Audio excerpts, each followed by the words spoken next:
Hey there, so I am sitting down in my seed starting space today because we're talking seed starting, which may feel a little bit early. For some of you, it may be a little bit early, but for me, I'm in zone 7B and there are actually some plants on my lists that need to be started in January. And I figured this way, if I just go through this process slowly, it'll be manageable. Every week I'm going to do something different to get ready for seed starting. I'm going to take you along with me and we can kind of just plan and get organized for next year's growing season and all the seed starting that we need to do, and not be rushed in any way, and just make it an enjoyable process.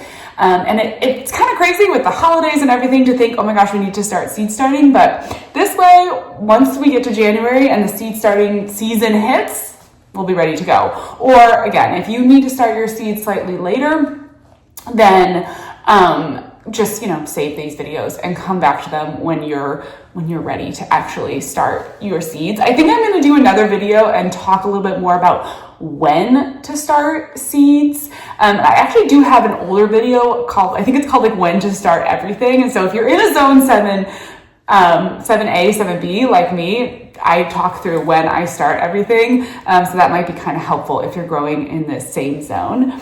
But we're here in week 1. So I'm going to call this series 7 weeks to seed starting. And we're just going to go through the next 7 weeks and we're just going to get ready to start seeds. And week 1 is a reflection week. So I want to reflect on last year's garden and then just kind of start a little bit of that dreaming process for next season's garden. If you follow along with me this season, then you know that I moved to this new house and this new growing space about like middle of winter last year. And so this was my first year growing in this space.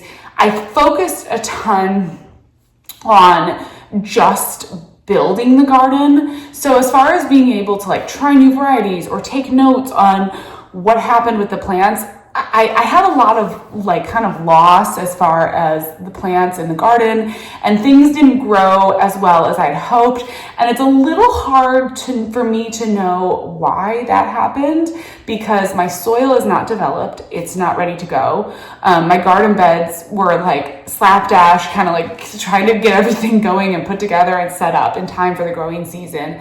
And then we did have a bit of a cool year. A lot of the local gardeners that I talked to said that their gardens were a little bit slower this year, that it was a little bit colder, and their gardens were a little slow. So I don't know if that, I'm not like this palm tree. I wanted to have the palm tree will just be in my hair. It's okay.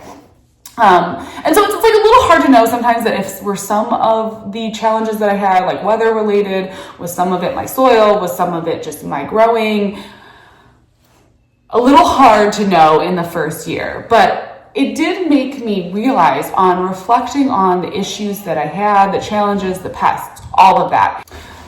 So it's made me think that being that I'm in this new space, I'm still trying to understand the light requirements, the soil, the water situation, all of it. It's made me really think that I need to hone in on the varieties that I know and love, the plants that I have grown in multiple situations in different gardens over different years.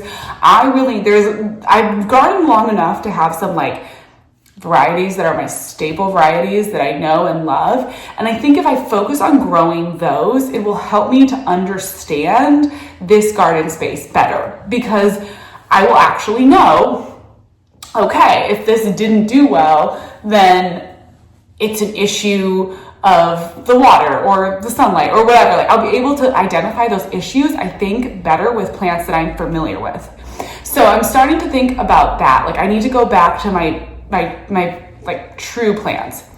I also found that I think I want to focus on a lot of the plants that we can go out and like snack in the garden on.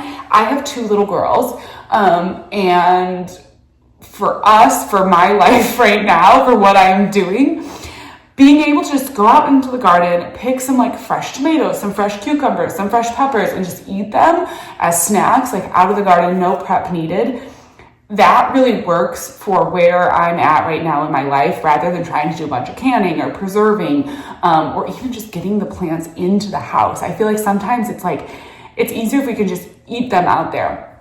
So I do think I want to like focus in that direction with my garden. It's going to be really a fresh eating garden. And I think I want to focus on just some, tried and true flowers.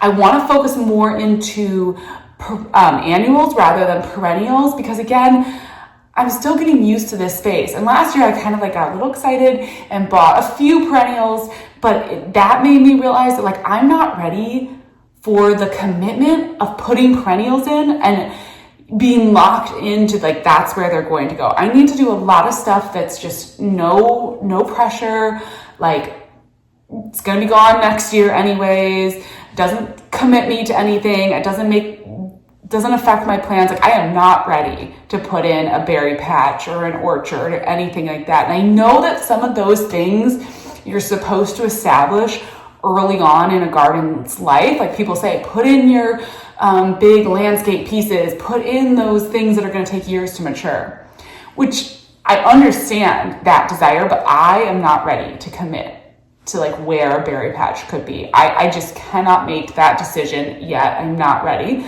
So I think I'm going to try to focus more on annuals, the annuals that I know and love, the zinnias and the nasturtiums and those kind of things. So I think that that's going to be a focus in an area after reflecting on my ability to make decisions and make commitments in the garden. I'm like, I need things that are low commitment at this point. I'm not ready to plant a bunch of perennials out.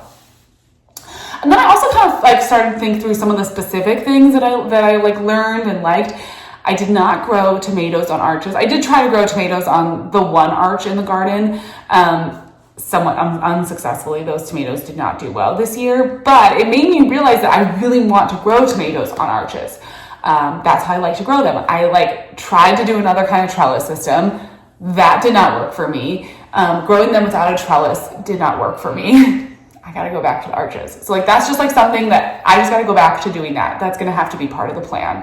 I also wanted like bush beans. I got so excited that I had space for bush beans that I did like the mass planting of bush beans, because that's how you get enough bush beans that you actually want to eat. Well, the thing about growing enough bush beans that you have enough to eat is that you have to pick all of those bush beans. And it just was like one of those things that I realized that this is not something that I want to be doing right now. I just don't have the time because my life is so busy that I like to do a huge harvest like that. And just bending over and like searching for the bush beans. I don't know. It just wasn't something that I really enjoyed doing. So I'm going to be growing some pole beans. I'm going to have those arches where I'm going to put the tomatoes and I'm going to put some pole beans with them. And that's going to be how we do beans next year. So that's what I would encourage you in this week of reflection.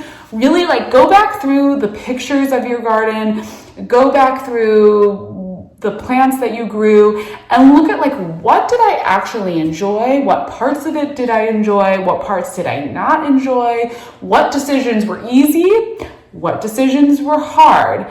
Do I want to avoid, like for me, perennials? Do I need to take a year off of those? Or am I ready to like jump in and let's do a huge perennial patch? Do I finally have time and space to put in this big bed? Do I want to do that?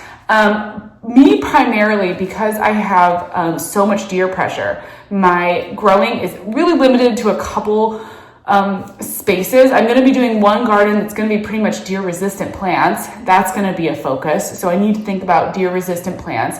I've decided that I'm not going to put a fence around my big flower garden. I'm going to do maybe some little fences.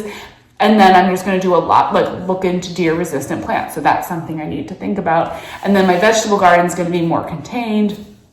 And then that's of course going to be like vegetables and so forth. But that's something to consider too. Think about those spaces. Are you going to want to add more new spaces or not? We're not to the planning point yet. This is just the reflection point, the kind of like thinking week. We're just going to think and dream and look back and sort of start looking forward and just get all those ideas out there. Maybe take some notes. One thing that might be helpful this week is to write down the varieties that you absolutely need to grow next year. So just write down all the varieties that you absolutely want to grow, or just even like tomatoes, peppers, eggplants, whatever it is. Also, write down any notes as far as I'm not growing in this space or I am growing, we're going to add beds. Just make some little notes for yourself, and those are going to come in handy as we get into the next few weeks and the planning continues. So make those notes for yourself on what you absolutely have to grow next year. If you have those particular varieties that you want, like I want to grow hyacinth bean vines for sure. And then you can start to think about too, and maybe make some notes of like, I need to have tomatoes, I need to have peppers, I need to have cucumbers, I need to have beans, whatever those specific things are. Then just as you're starting to reflect, make a list or a mental note of what areas am I growing in? What areas am I not growing in? Or like, am I starting in new spaces? Am I not? And then if there's any big lesson learned that you don't want to like forget, maybe make some of those notes of like those big takeaways. Maybe like this bed had shade, this bed had sun, and just kind of like write those things down so you have that all in mind. And that's going to be helpful going into the next few weeks as we continue the planning. So that's all for this week. And then I will check back in with you next week. We'll talk about what we are doing in week 2. As always, thank you so much for watching. I'm going to be doing other vlogs and stuff around the garden too, but I wanted to make this a little bit more of a serious series so we can just sit down and really talk about seed starting. So anyways, I'll talk to you again soon.